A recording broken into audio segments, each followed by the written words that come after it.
Chat and Catch is the most amazing tool to use with primary age children, both in Sunday groups and particularly, I found, with children who aren't church, because the surprise of God talking back to them is just fantastic to see.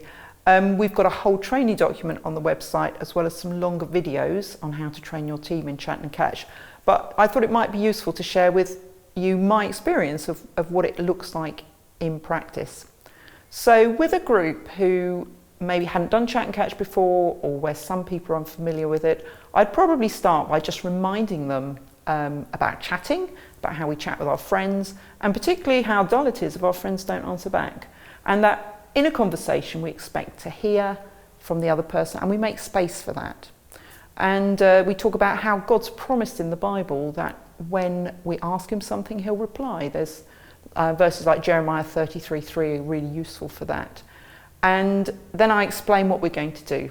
So I set them up and I say we're going to start by chatting to God, and then we're going to see whether we can catch his answers. So the chatting bit, I do ask them to sit in what I call their own space. So it might be a scrum for the sofa or the comfy spot under the window or something. But it's really important they're not distracted. So my rule of thumb is if you can touch somebody else, you're too close.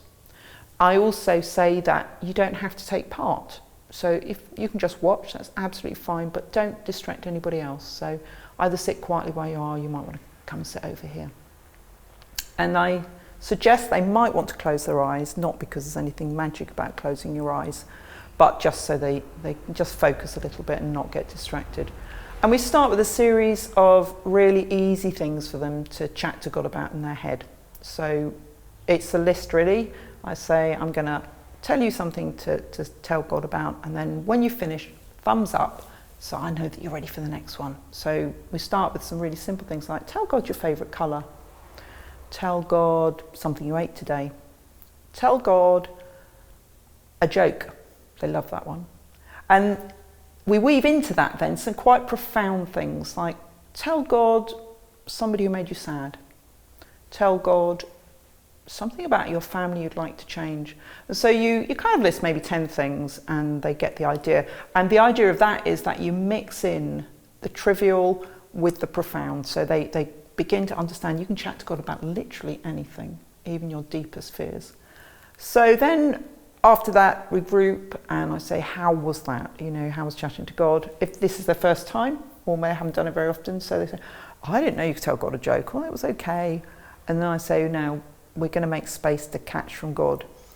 And we talk about why we say catching, because it's not just hearing, because we can know what somebody else is saying by their body language. We sometimes have pictures in our heads. So God communicates in many ways, and we run through those like you'll see in the training document. And again, not being too prescriptive, just saying God uses all sorts of amazing ways to talk to us, so just be ready to catch anything he gives you. And then again, they go back to their quiet space on their own, and I give them some questions to ask God. One of the key things here is that the question does not have a right answer, because their brains may go to an answer if they think there's a correct one. So you might have a question like, God, what's your favourite place in the whole world? Or, God, what makes you sad? Or, God, what game would you like to play with me?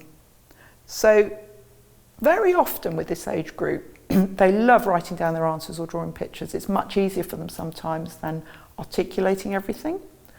I have found the danger with telling them they can write things down is as soon as the question's been asked, they bounce to the paper and pen and they start writing. So I do have a rule of thumb, the pens and paper's out, but I wait at least 30 seconds after asking the question before they can have a piece of paper and a pen to start writing their answers. So basically you ask one of those questions and then after about 30 seconds you say if you want to write or draw what God showed you. There's pens and paper here.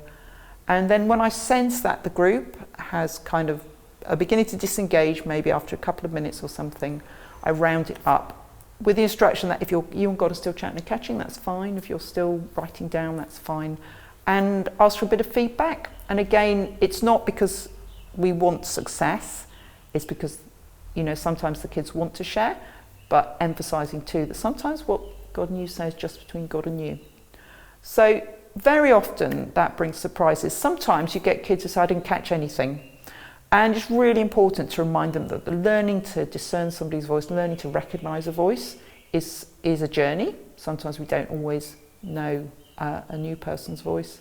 And that, God's promised to talk to us. So to keep practicing and let them know that any time they can come back and talk to you about this.